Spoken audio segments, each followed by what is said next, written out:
Good morning, class 6th students. Welcome back to your social studies classes. So class 6th, we are revising our topics in SST.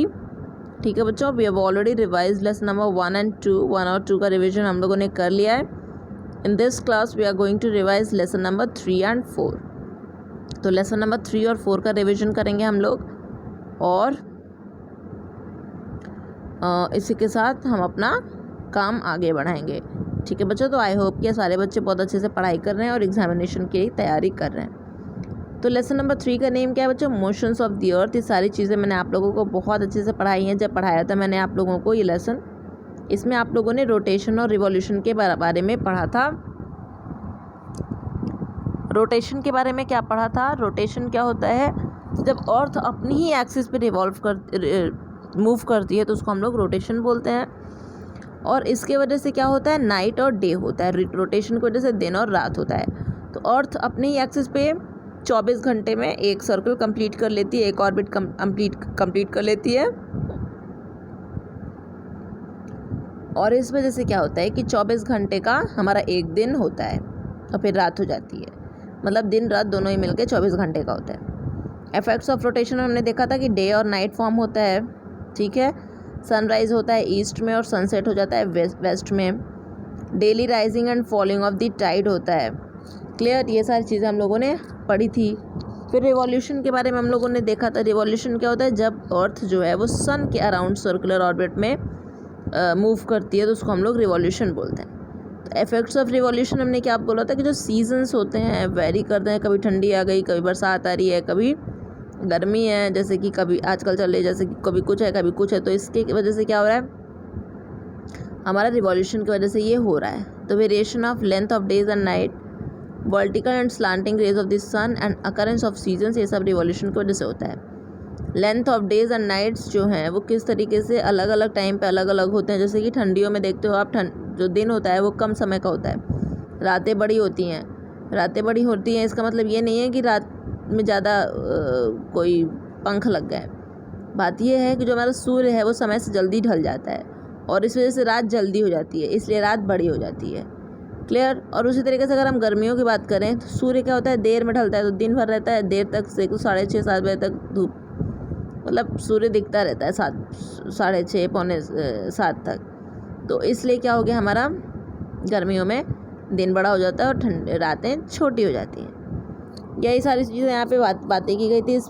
हम लोगों ने winter सोलिसिटिस, autumn सोलिसिटिस, spring सोलिसिटिस और summer सोलिसिटिस के बारे में पढ़ा था.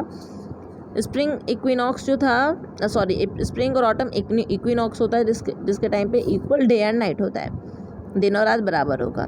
स्प्रिंग इक्विनॉक्स 21 मार्च को अकर होता है. ऑटम इक्विनॉक्स 23 सितंबर को अकर होता है. विंटर सोलिसिटिस 22 दिसंबर को होता है और समर सोलिसिटिस 21 जून को अकर होता है. तो position on 21 June, position on 21 और 22 दिसंबर, पोजीशन ऑन 21 मार्च और 23 सितंबर जो कि इक्विनॉक्सेस है. 21 मार्च और 23 सितंबर में क्या होगा? इक्विनॉक्स. 21 जून को समर सोलिसिटिस और 21 या तो 22 दिसंबर को विंटर सोलिसिटिस. ये सारी चीज़ें हम लोगों ने पढ़ लिया था. So let's move further to the exercises. Early part of the day is called dawn. ठीक है, जो सुबह सुबह की भोर की बेला होती है उसको हम लोग अंग्रेजी में डॉन बोलते हैं. ओके, बाकी का एक्सरसाइज है आपका यहाँ ये. The speed of earth's movement around the sun in kilometres per hour is 1 lakh. ठीक है, तो 1 लाख है स्पीड अर्थ के मूवमेंट की around the sun in kilometers per hour. Earth's axis is tilted with the plane on the earth at an angle of 21.5 degree. तो underline करके मतलब याद कर लीजिएगा सारी चीज़ें. 21.5 डिग्री. समर सोलिसिटिस कब अकर होता है नॉर्दर्न हेमिस्फीयर में? तो जून 21 को. नंबर ऑफ सोलिसिटिस चाहे इक्विनॉक्सेस जो हैं वो एक साल में कितनी बार होते हैं? तो 2 बार. देखो, स्प्रिंग और ऑटम इक्विनॉक्स मिलकर 2 हो गया और सोलिसिटिस में समर और विंटर मिल करके 2 हो गए, 2 ईच. फिलिंग द ब्लैंक्स में जो the earth completes 1 rotation on its axis in 24 hour. तो 1 घंटे में अर्थ अपने ही भूमि पर खुद से चक्कर लगा लेती है. रोटेशन क्या है? Spinning movement of the earth on its axis. Variation जो होता है डे और नाइट के लेंथ के, डे और नाइट में कितना देर में मतलब रात कितनी कब बड़ी होगी कब छोटी होगी, ठीक है, सीजन्स के वाइज। तो ये किसकी वजह से होता है? रिवॉल्यूशन की वजह से। अर्थ ट्रैवल करती है सन के around in elliptical orbit. Days जो होते हैं वो शॉर्टर होते हैं ड्यूरिंग द विंटर सीजन, ठीक है, और नाइट जो होते हैं वो लॉन्गर होते हैं। ट्रू फॉल्स पे आ जाओ। डेज और nights are cause due to the revolution of the earth, बिल्कुल गलत।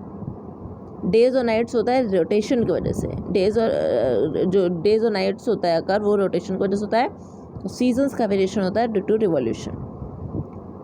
Places near the equator have longer duration of dawn, तो ट्रू बात, सही बात है।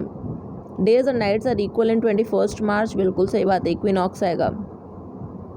अर्थ rotates from east to west, falls. Earth rotates from west to east. Equinox means equal night but different, wrong. Equal night and equal days, ठीक है। ये 1 और 2 words answers. Name the term use for the spinning of the earth on its axis, तो इसको हम लोग बोलेंगे rotation.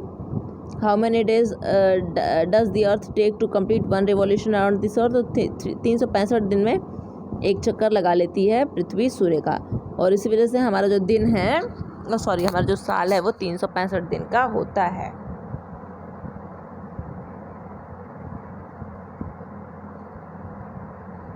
आगे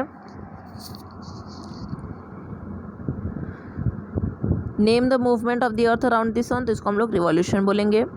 अर्थ 2 तरीके का मूवमेंट करती है, कौन कौन से? रोटेशन और रिवॉल्यूशन। विंटर सोल्स्टिस किस तारीख को पड़ता है? तो 21 या 22 दिसंबर को, लेकिन हम लोग मोस्ट प्रोबेबली 22 दिसंबर ही लिखेंगे, 22 दिसंबर। चलो अब आ जाएंगे हम लोग नेक्स्ट लेसन पे। दैट मीन्स लेसन नंबर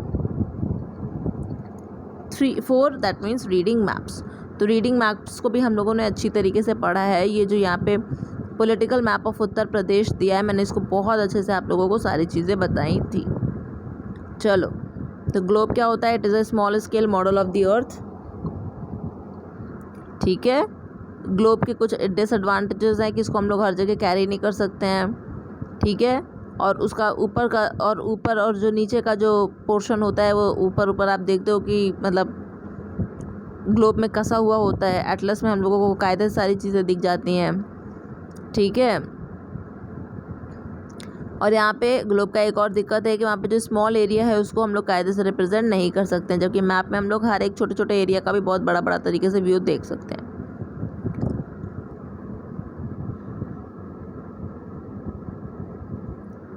तो ये सारे ग्लोब्स के ड्रॉबैक्स बताए गए थे। फिर मैप क्या होता है? Map is a representation or a drawing of the earth surface or a part of it on a flat surface. तो फ्लैट सरफेस पर जब रिप्रेजेंट करेंगे हम लोग किसी प्लेस को, तो उसको हम लोग मैप बोलेंगे।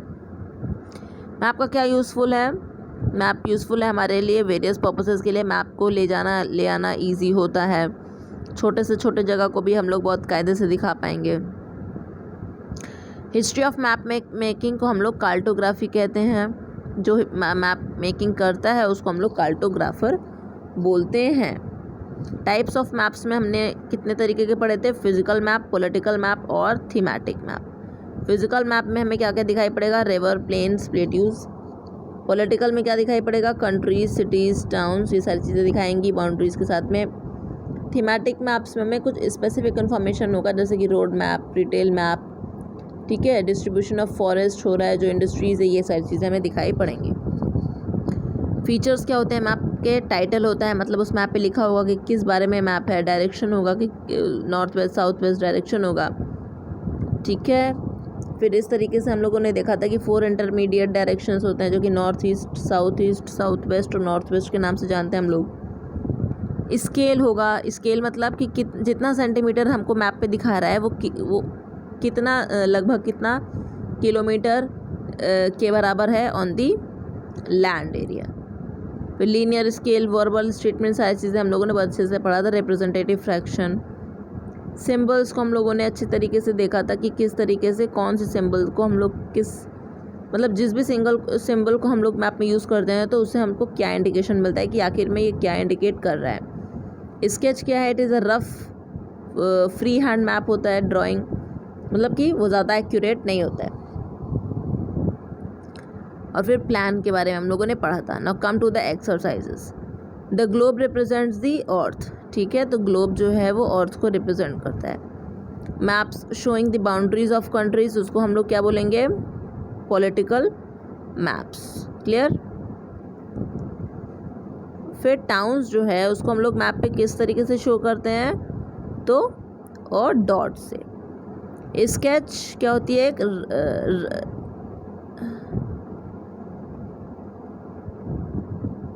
ऑल ऑफ दीज, ठीक है। Not drawn to scale, rough drawing भी होती है और डिटेल्स को भी शो करती है, तो इसलिए क्या हो गया, ऑल ऑफ दीज। स्केच है, यहाँ पे आंसर हो गया आपका all of these. North line क्या इंडिकेट करेगा मैप में, तो नॉर्थ डायरेक्शन को इंडिकेट करेगा। चलो, ग्लोब जो है वो किस शेप का होता है, राउंड। ग्लोब जो है वो रेप्लिका होता है अर्थ का। रेप्लिका मतलब जस्ट डुप्लीकेट, अर्थ को वो शो करता है। आर्ट ऑफ मैप मेकिंग को हम लोग क्या बोलेंगे, कार्टियोग्राफी, और जो ये काम करता है उसको हम लोग कार्टियोग्राफर बोलते हैं।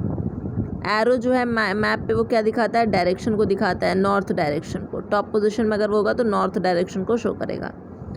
स्केच जो है उसका कोई स्केल नहीं होता है क्योंकि वो रफ ड्राइंग होती है। ईस्ट मैप में किस साइड में होता है, तो राइट हैंड साइड में। वेस्ट लेफ्ट हैंड साइड में होता है। नॉर्थ एकदम टॉप पे होता है और साउथ एकदम बॉटम में होता है। वेरी शॉर्ट पे आ जाओ। जो एरो होता है टॉप राइट और लेफ्ट कॉर्नर पे, उसको हम लोग कार्डिनल डायरेक्शंस बोलते हैं। एक ऐसी बुक जिसमें ढेर सारे मैप्स, उसको हम लोग बोलते हैं एटलस। मैप्स जिसमें कंट्रीज, टाउन्स, सिटीज़ ये सब आपको दिखा रहे हैं, बाउंड्री लाइंस, तो वो हो गया आपका political map. Model of earth in a small size is called globe.